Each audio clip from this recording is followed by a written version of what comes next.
Hello everyone, welcome to Pariksha Pathshala and a very good evening to all of you. So student, I welcome you all to our new series on government schemes. Student, this series on government schemes will help you in multiple exams like IBPS, SBI, RBI, NABARD, SSC and other competitive exams.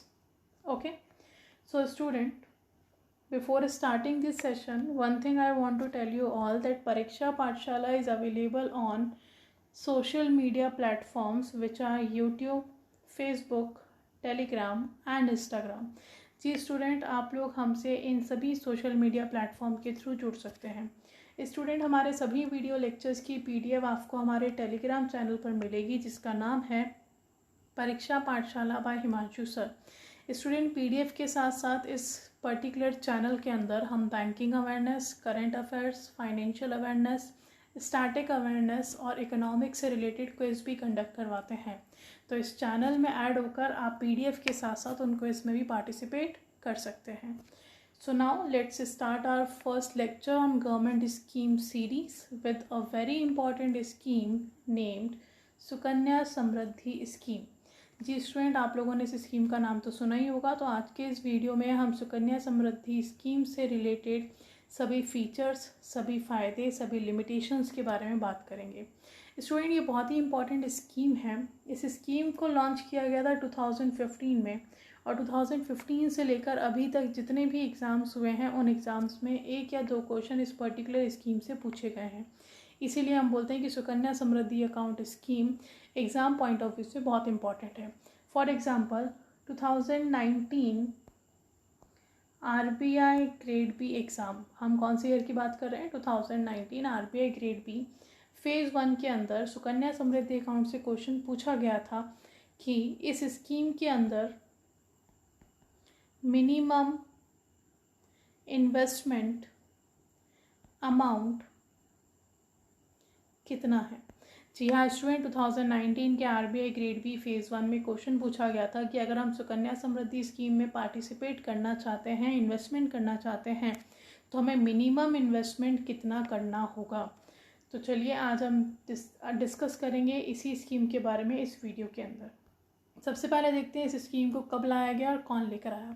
तो सबसे पहली चीज़, ये scheme launch हुई थी 22 जनवरी 2015 को. Student, date important नहीं होती, year important होता है. तो आपको याद रखना है कि सुकन्या समृद्धि स्कीम को 2015 में लॉन्च किया गया था और ये लॉन्च की गई थी हमारे honourable prime minister mister Narendra Modi के द्वारा.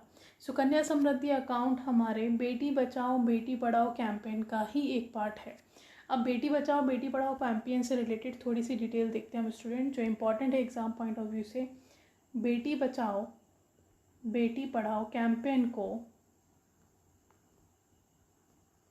सेम डेट 22 जनवरी 2015 को लॉन्च किया गया था. जी हाँ, बेटी बचाओ बेटी पढ़ाओ कैंपेन आया था 2015 22 जनवरी को और इसी के अंडर हम लेकर आए थे सुकन्या समृद्धि योजना. ठीक है, बेटी बचाओ बेटी पढ़ाओ कैंपेन का स्टूडेंट मेन ऑब्जेक्टिव था टू सेव गर्ल चाइल्ड और टू एजुकेट गर्ल चाइल्ड. ठीक है, तो हमारा ऑब्जेक्टिव था गर्ल चाइल्ड को बचाना और गर्ल चाइल्ड को शिक्षित करना बेटी बचाओ बेटी पढ़ाओ कैंपेन के अंदर. इस बेटी बचाओ बेटी पढ़ाओ कैंपेन को स्टूडेंट एक जॉइंट इनिशिएटिव के रूप में ministry of women and child development यानी कि महिला एवं बाल विकास मंत्रालय, ministry of human resource development जिसका रिसेंटली नाम जुलाई 2020 में नेशनल एजुकेशन पॉलिसी लॉन्च करते वक्त कर दिया गया चेंज और अब इसका नाम रखा गया है एजुकेशन मिनिस्ट्री. तो अब हम ministry of human resource development को जानेंगे किस नाम से? Educational ministry. और साथ ही में ministry of health and family welfare यानी कि स्वास्थ्य एवं परिवार कल्याण मंत्रालय. इन तीनों मिनिस्ट्री के जॉइंट इनिशिएटिव से ही लाया गया है बेटी बचाओ बेटी पढ़ाओ कैंपेन को। ठीक है स्टूडेंट, तो बेटी बचाओ बेटी पढ़ाओ कैंपेन में आपको क्या क्या याद रखना है। पहली चीज़ ये आया था 2015 में। सेकेंड, बेटी बचाओ बेटी पढ़ाओ कैंपेन का मेन ऑब्जेक्टिव था गर्ल चाइल्ड को सेव करना, गर्ल चाइल्ड को एजुकेट करना। और थर्ड, ये एक जॉइंट इनिशिएटिव के रूप में women and child development, education ministry और health and family welfare ministry के द्वारा लाया गया। अब स्टूडेंट, सबसे पहले आप मुझे कमेंट सेक्शन में बताइए कि women and child development minister, education minister और हेल्थ एंड फैमिली मिनिस्टर अभी कौन है। तीनों मिनिस्टर्स के नाम आपको मुझे कमेंट सेक्शन में बताने हैं। चलिए अब आगे बढ़ते हैं और देखते हैं कि सुकन्या समृद्धि अकाउंट कौन खुलवा सकता है या किसके लिए खोला जाएगा।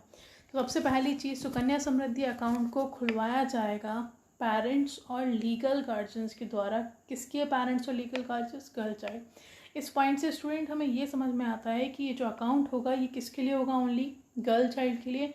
जो ओपन करवा सकते हैं गर्ल चाइल्ड के पेरेंट या फिर जो भी उसके लीगल गार्जियंस होंगे वो।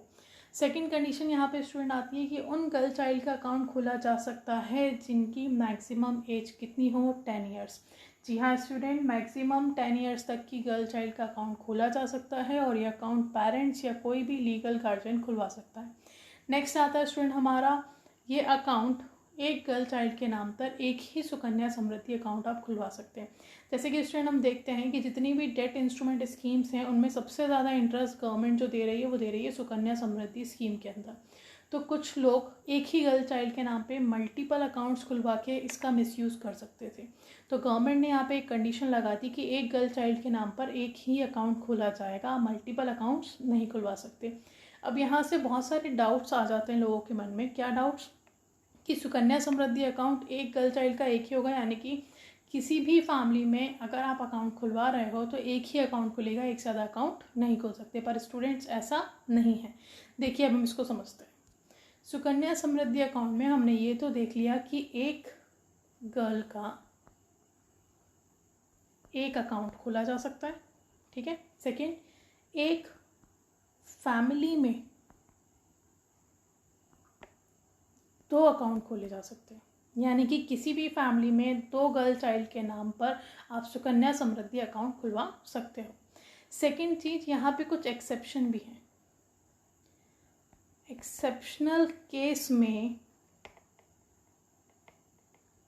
आप एक फैमिली की 3 गर्ल चाइल्ड के अकाउंट खुलवा सकते हो, यानी कि 3 अकाउंट खुलवा सकते हो।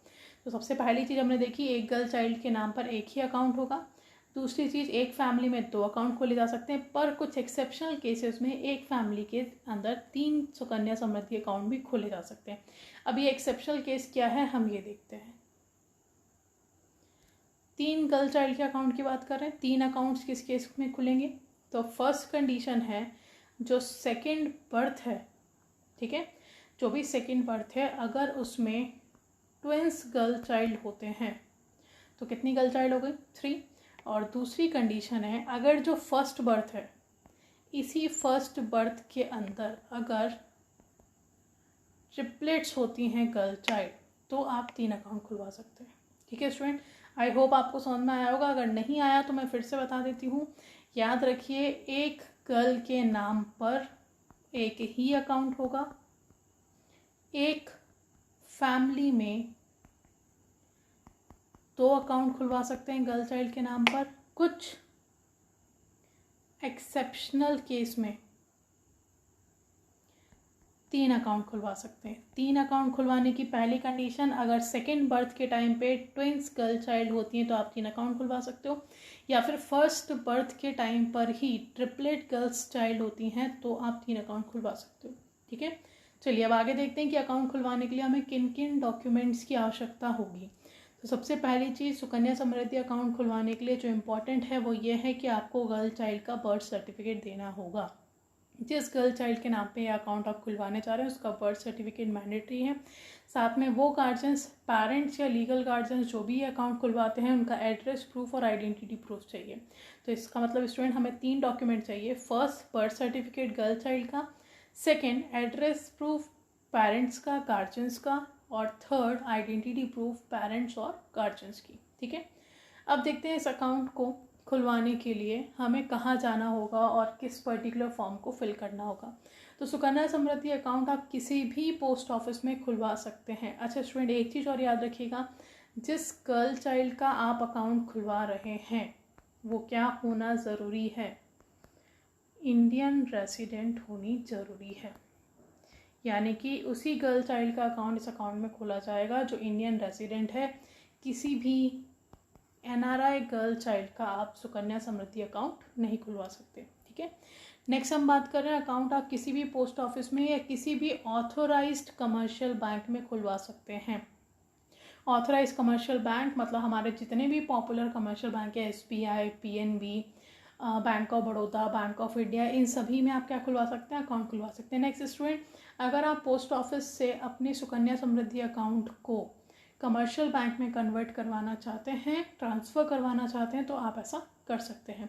एक और फैसिलिटी है यहाँ पे, फॉर एग्जांपल मान लीजिए अगर मैंने या मेरे किसी रिलेटिव ने पुणे में अपनी चाइल्ड का सुकन्या समृद्धि अकाउंट खुलवाया और वो ट्रांसफ़र होके अब चले जाते हैं दिल्ली, तो वो अपना अकाउंट जो है वो पुणे से कहाँ ट्रांसफ़र करवा सकते हैं, दिल्ली। यानी कि आप इस पर्टिकुलर अकाउंट को सिटी टू सिटी इंडिया के अंदर ट्रांसफ़र भी करवा सकते हैं और सेकंड पोस्ट ऑफिस से बैंक में भी ट्रांसफ़र करवा सकते हैं। नेक्स्ट, ये अकाउंट खोलने के लिए आपको एक फॉर्म भरना होगा जिसका नाम है सुकन्या समृद्धि अकाउंट फॉर्म 1, यानी कि SSA फॉर्म 1। इस फॉर्म को भर के रिक्वायर्ड डॉक्यूमेंट्स को देके कुछ फोटोग्राफ्स देकर आप ये अकाउंट खुलवा सकते हैं। रिक्वायर्ड डॉक्यूमेंट हम ऑलरेडी देख चुके हैं क्या क्या है, address and identity proof of guardians और पेरेंट्स, और थर्ड हमारा birth certificate of girl child. Next पढ़ते हैं आगे और देखते हैं कि हमें कितना इन्वेस्टमेंट इस स्कीम के अंदर करना होगा।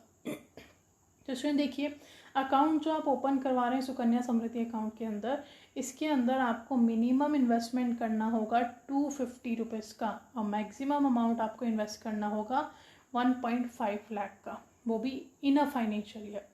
यानी कि हम ये बात कर रहे हैं इन्वेस्टमेंट की एनुअली।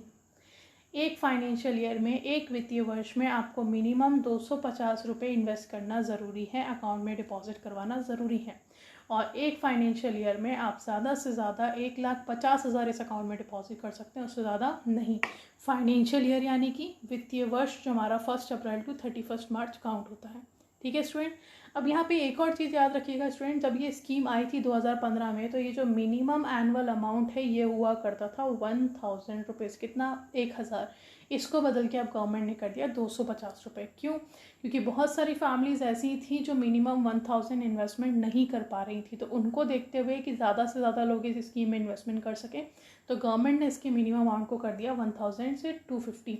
तो अर्लियर ये मिनिमम इन्वेस्टमेंट था मिनिमम 1000, अब ये हो गया है 250, ये याद रखना है। एनुअली मिनिमम करना है 250, एनुअली मैक्सिमम आप कर सकते हो 1,50,000।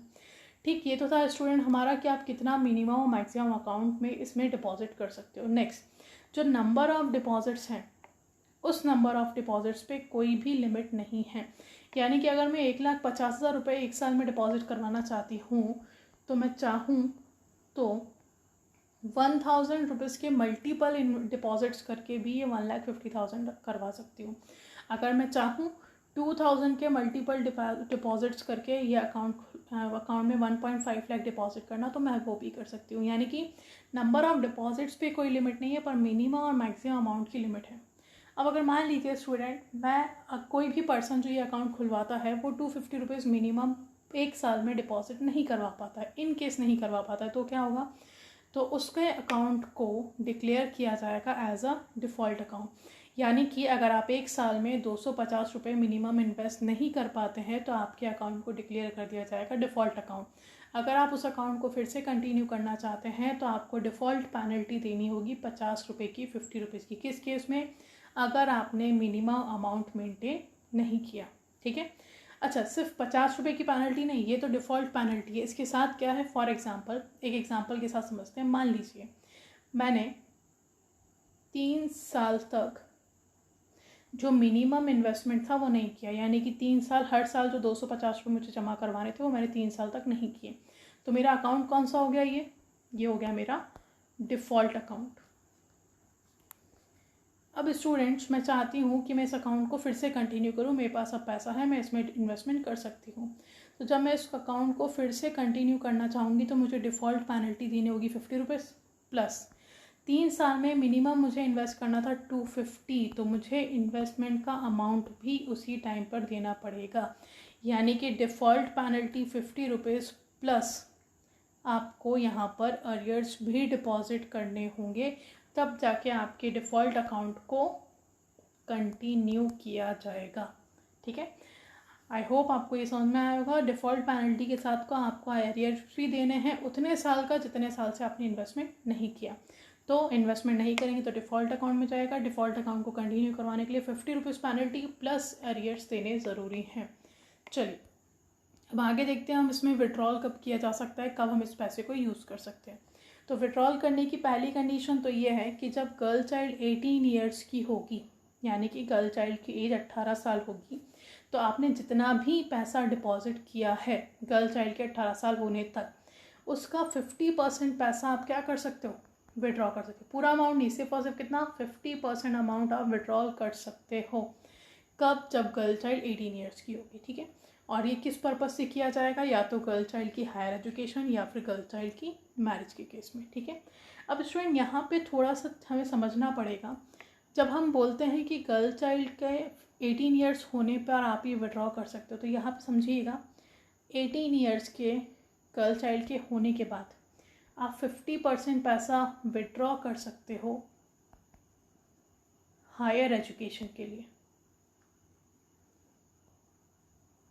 ठीक है, सेकेंड, अगर हमें गर्ल चाइल्ड के 18 ईयर्स होने के बाद मैरिज के लिए पैसा चाहिए, यानी कि मान लीजिए अकाउंट क्लोजर का ड्यूरेशन इसका 21 ईयर्स, ठीक है, 21 साल में ये अकाउंट बंद होता है। अगर मान लीजिए 21 साल के पहले गर्ल चाइल्ड की शादी हो जाती है, तो आपको अकाउंट क्या करना होगा, क्लोज। कब से कब, 18 साल के बाद और 21 साल के पहले अगर गर्ल चाइल्ड की शादी होती है तो आपको ये अकाउंट करना होगा क्लोज। और जब आप ये अकाउंट क्लोज करेंगे तो आपको उस टाइम पे फुल पेमेंट कर दिया जाएगा जो आपने इन्वेस्ट किया था और जो इंटरेस्ट गवर्नमेंट ने पे किया है। ठीक है, तो 18 ईयर्स होने के बाद 50% विड्रॉ कर सकते हो हायर एजुकेशन के लिए। अगर 18 to 21 के बीच में गर्ल चाइल्ड की मैरिज होती है तो आपको अपना अकाउंट क्लोज करवाना होगा और फुल पेमेंट आपको बैंक दे देगा। ठीक, नेक्स्ट, तो हमने ये देख लिया 18 ईयर्स में 50%, हायर एजुकेशन में 50%, मैरिज होती है अगर 18 ईयर्स के बाद तो फुल पेमेंट होगा 21 साल से पहले की उम्र में, और अकाउंट क्लोज हो जाएगा कब, जब गर्ल चाइल्ड 21 ईयर्स में कन्वर्ट हो जाएगी। ठीक है, चलिए नेक्स्ट आता है हमारा कि अगर हम चाहें, मान लीजिए 18 साल के पहले ही इस अकाउंट को क्लोज करवाना या 21 साल के पहले इस अकाउंट को क्लोज करवाना, तो ऐसा हो सकता है कि नहीं, यानी कि premature closure of Sukanya Samriddhi accounts. तो प्री मेच्योर की 3 कंडीशन है। पहली कंडीशन ये कि अगर गर्ल चाइल्ड की ही डेथ हो जाती है, मान लीजिए अकाउंट क्लोज कब होगा, 21 ईयर्स में, 21 साल से पहले अगर गर्ल चाइल्ड की डेथ हो जाती है तो ये अकाउंट क्लोज कर दिया जाएगा। दूसरी कंडीशन, लाइफ थ्रेटनिंग डिसीज़, यानी कि कोई भी जानलेवा बीमारी अगर गर्ल चाइल्ड को हो जाती है तो ये आप अकाउंट क्लोज करवा सकते हैं। और थर्ड, वो गार्जियंस जिन्होंने ये अकाउंट खुलवाया था, पेरेंट्स और लीगल गार्जियंस, अगर उनकी डेथ हो जाती है तो ये अकाउंट क्लोज होगा। 3 कंडीशन, पहला गर्ल चाइल्ड की खुद डेथ हो जाए, सेकेंड कोई जानलेवा बीमारी हो जाए गर्ल चाइल्ड को, और थर्ड गार्जियंस की डेथ हो जाए, तो आप इस अकाउंट को प्री मेच्योर यानी कि इस 21 साल के पहले बंद करवा सकते हैं। नेक्स्ट अब बात करते हैं इंटरेस्ट रेट की। सबसे पहली चीज़ स्टूडेंट्स ये याद रखो कि इंटरेस्ट रेट जो है वो यहाँ पर डिसाइड करती है गवर्नमेंट, आरबीआई या बैंक नहीं करेंगे। सुकन्या समृद्धि योजना गवर्नमेंट की सोशल वेलफेयर स्कीम है। इस सोशल वेलफेयर स्कीम को गवर्नमेंट लेकर आई, तो इंटरेस्ट कौन डिसाइड करेगा, गवर्नमेंट। और गवर्नमेंट इंटरेस्ट डिसाइड करती है क्वार्टरली बेसिस पे। कब डिसाइड करेगी, क्वार्टरली बेसिस पे। पे आपको कर रही है एनुअली, पर ये भी याद रखिएगा पे किया जाता है एनुअली और आपका कैलकुलेट किया जाता है क्वार्टरली, यानी कि चेंज किया जाता है क्वार्टरली बेसिस पे। ठीक है, अब जो हमारा सुकन्या समृद्धि योजना है इसके अंदर जो इंटरेस्ट है, और इंटरेस्ट जो है वो हमेशा क्या रहेगा, टैक्स बेनिफिट रहेगा। यानी कि मान लीजिए फर्स्ट चीज, फॉर एग्जांपल मैंने इस स्कीम में टोटल 10 लाख इन्वेस्ट किया, ये पूरा 10 लाख अमाउंट जो है उस पर मुझे टैक्स रिबेट मिल जाएगा। 10 लाख मैंने कमाया मान लीजिए, और ये 10 लाख मैंने सुकन्या समृद्धि योजना में इन्वेस्ट कर दिया, तो मेरी ये 10 लाख की जो इनकम है, पर्सनल इनकम है, इस पर टैक्स रिबेट मिलेगा, यानी कि टैक्स पे, कर पे रियायत मिलेगी। सरकार मुझसे ये टैक्स वसूलेगी नहीं। साथ में मुझे मान लीजिए अभी इंटरेस्ट मिल रहा है 7.6% का, तो इंटरेस्ट का अमाउंट जितना भी आता है, फॉर एग्जांपल 7,600 मान लीजिए 7,600 मेरा इंटरेस्ट का अमाउंट आया, तो इस अमाउंट पे भी मुझे क्या मिलेगा? टैक्स रिबेट, यानी कि सुकन्या समृद्धि अकाउंट में आपका इंटरेस्ट और आपका रिटर्न्स दोनों पर ही क्या नहीं लगेगा? टैक्स नहीं लगेगा, रिबेट मिलेगी, रियायत मिलेगी। ठीक है, तो वही चीज़ स्टूडेंट्स यहाँ पे लिखी गई है कि जो हमारा सुकन्या समृद्धि अकाउंट है, इसमें स्कीम में इंटरेस्ट रेट भी प्रोवाइड किया जाएगा और जो टैक्स बेनिफिट्स हैं वो भी प्रोवाइड किए जाएंगे। अब इंटरेस्ट डिसाइड कौन कर रहा है? अभी हमने देखा था गवर्नमेंट कब डिसाइड कर रही है? क्वार्टरली बेसिस पे। तो हम 2020 की ही बात करते हैं। हम जानते हैं क्वार्टरली बेसिस पे गवर्नमेंट डिसाइड करी। तो हमारा फाइनेंशियल ईयर स्टार्ट हुआ कब से? अप्रैल से। इसके पहले की बात करें तो जनवरी टू मार्च तक गवर्नमेंट प्रोवाइड करी थी 8.4% इंटरेस्ट। हमारा फाइनेंशियल ईयर स्टार्ट हुआ अप्रैल से। कौन सा फाइनेंशियल ईयर? 2020-21 फर्स्ट अप्रैल से। तो 2020-21 के फर्स्ट क्वार्टर में अप्रैल टू जून में गवर्नमेंट ने इंटरेस्ट कितना कर दिया? 7.6%। और हमारा सेकेंड क्वार्टर कब से कब तक? जुलाई टू सितंबर। इसमें भी गवर्नमेंट इंटरेस्ट कितना प्रोवाइड कर रही है? 7.6%। यानी कि फाइनेंशियल ईयर 2020-21 के पहले क्वार्टर और दूसरे क्वार्टर दोनों में ही इंटरेस्ट कितना है? 7.6, जो लास्ट फाइनेंशियल ईयर के लास्ट क्वार्टर में था 8.4%। और लास्ट क्वार्टर क्या था? जनवरी टू मार्च। ठीक है, आई होप ये आपको समझ में आया होगा। ये था स्टूडेंट हमारा अब तक का सुकन्या समृद्धि अकाउंट से रिलेटेड सभी डिटेल्स। चलिए जल्दी से एक रिवीजन कर लेते हैं हमें क्या क्या याद रखना है। सबसे पहली चीज़, सुकन्या समृद्धि स्कीम को हम लेकर आए थे 2015 में। सुकन्या समृद्धि स्कीम को लॉन्च किया था हमारे prime minister mister Narendra Modi ने। सुकन्या समृद्धि स्कीम जो है वो बेटी बचाओ बेटी पढ़ाओ कैंपेन के अंदर आई है। नेक्स्ट, सुकन्या समृद्धि अकाउंट में एज दी गई है 10 ईयर्स, यानी कि गर्ल चाइल्ड की मैक्सिमम एज 10 ईयर्स होगी तो वो ये अकाउंट खुलवा सकते हैं। अकाउंट खुलवाएंगे या तो पेरेंट्स या फिर लीगल गार्जियंस। ठीक है, इसके बाद फिर हमने देखा था सुकन्या समृद्धि अकाउंट आप किसी भी पोस्ट ऑफिस या फिर किसी भी ऑथराइज्ड कमर्शियल बैंक में खुलवा सकते हैं और आप ट्रांसफ़र भी करवा सकते हैं, सिटी टू सिटी भी और पोस्ट ऑफिस टू बैंक भी। नेक्स्ट हमने देखा सुकन्या समृद्धि अकाउंट में 50% अमाउंट आप विड्रॉ कर सकते हो जब गर्ल चाइल्ड 18 ईयर्स की होगी। पर किस कंडीशन के लिए? हायर एजुकेशन के लिए। ओके, नेक्स्ट 18 ईयर्स के होने के बाद और 21 ईयर्स तक अगर गर्ल चाइल्ड की मैरिज होती है तो आपको ये अकाउंट क्लोज करना होगा। क्लोज करने के साथ फुल पेमेंट आपको बैंक प्रोवाइड कर देगा। नेक्स्ट, अगर आप ये मिनिमम इन्वेस्टमेंट, मिनिमम इन्वेस्टमेंट हमने देखा था एक फाइनेंशियल में कितना? 250, जो पहले कितना हुआ करता था? 1000 रुपीज़। ठीक है, नेक्स्ट, एक साल में मैक्सिमम आप कर सकते हैं 1.5 लाख एक फाइनेंशियल ईयर में। नंबर ऑफ डिपॉजिट्स पे कोई लिमिट नहीं है, आप जितने चाहें एक साल के अंदर उतने डिपॉजिट कर सकते हैं, पर अमाउंट पे लिमिट है। अमाउंट मैक्सिमम है 1.5, मिनिमम है 250। ठीक है, नेक्स्ट, अगर आप ये मिनिमम इन्वेस्टमेंट 250 रुपीज़ का नहीं करते हैं तो आपको एक डिफ़ॉल्ट पेमेंट देनी होगी, यानी कि पेनल्टी भरनी होगी। वो होगी कितनी? 50 रुपीज़। ठीक है, जो डिफ़ॉल्ट पेनल्टी आप भरेंगे वो कितना होगा हमारा? 50 रुपीज़। और पेनल्टी के साथ साथ आपको जितने सालों से आपने ये पेमेंट नहीं किया है उतने साल का अरियर भी भरना पड़ेगा। और जब आप ये मिनिमम इन्वेस्टमेंट नहीं करते हैं तो फिर आपके अकाउंट को ट्रीट किया जाता है एज अ डिफ़ॉल्ट अकाउंट। ठीक है, next, premature closure account का करवा सकते हैं। पहली कंडीशन, अगर गर्ल चाइल्ड की डेथ हो जाए। दूसरी कंडीशन, अगर गर्ल चाइल्ड को कोई जानलेवा बीमारी हो जाए या फिर जो पेरेंट है, जो गार्जियन है, इनकी डेथ हो जाए। इन 3 कंडीशन में आप अकाउंट को प्री मैच्योर करवा सकते हैं। ठीक है। तो स्टूडेंट ये था हमारा सुकन्या समृद्धि अकाउंट से रिलेटेड सभी डिटेल्स। अब हम कुछ क्वेश्चंस देखते हैं इसके ऊपर। तो चलिए पहला क्वेश्चन आ रहा है हमारा, how many number of deposit permitted in a year.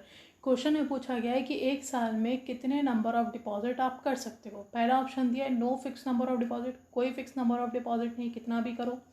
Second दिया है maximum 24 number of deposit in a year, एक साल में 24 बार डिपॉजिट आप कर सकते हो। थर्ड है maximum number of deposit in a year 12, यानी कि एक साल में आप 12 बार डिपॉजिट कर सकते हो। तो पहला ऑप्शन कोई भी लिमिट नहीं है, जितनी बार चाहो उतनी बार करो।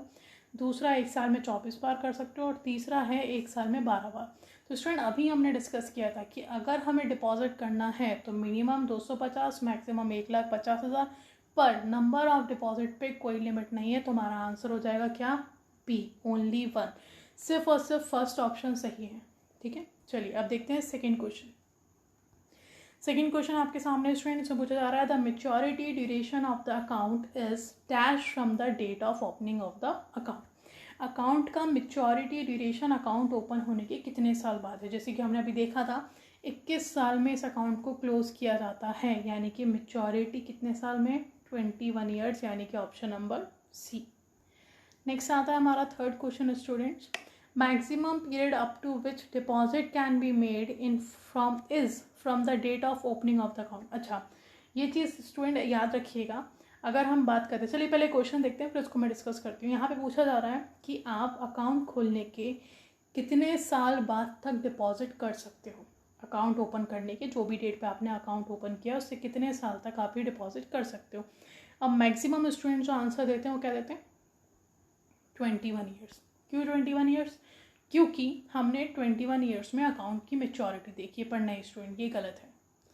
अगर हमसे सुकन्या समृद्धि अकाउंट का डिपॉजिट पीरियड पूछा जाएगा, जो इस क्वेश्चन में पूछा गया है, क्या पूछा गया है, मैक्सिमम पीरियड अप टू विच क्या कर सकते हैं, डिपॉजिट कर सकते हैं अकाउंट ओपन होने के। तो आप याद रखिएगा हमेशा आंसर होगा कितना, 14 ईयर्स। फॉर एग्जाम्पल मान लीजिए गर्ल चाइल्ड की एज है 5, किसी भी पेरेंट ने 5 साल की उम्र में अपनी गर्ल चाइल्ड का अकाउंट खुलवाया सुकन्या समृद्धि अकाउंट, तो जब वो गर्ल चाइल्ड 19 ईयर्स की होगी, 19 ईयर्स तक उन पेरेंट्स को क्या करना है, इन्वेस्टमेंट यानी कि डिपॉजिट करना है। उसके बाद डिपॉजिट करने की ज़रूरत नहीं है, उसके बाद गवर्नमेंट आपको इंटरेस्ट देगी और गर्ल चाइल्ड की 21 होते ही आप उस पैसे को विड्रॉ करवा सकते हो, ठीक है। तो deposit period Sukanya Samriddhi account का क्या है, 14 ईयर्स, यानी कि हमारा आंसर कौन सा होगा, बी। चलिए नेक्स्ट क्वेश्चन आता है हमारा, which of the following on this account is exempted from income tax.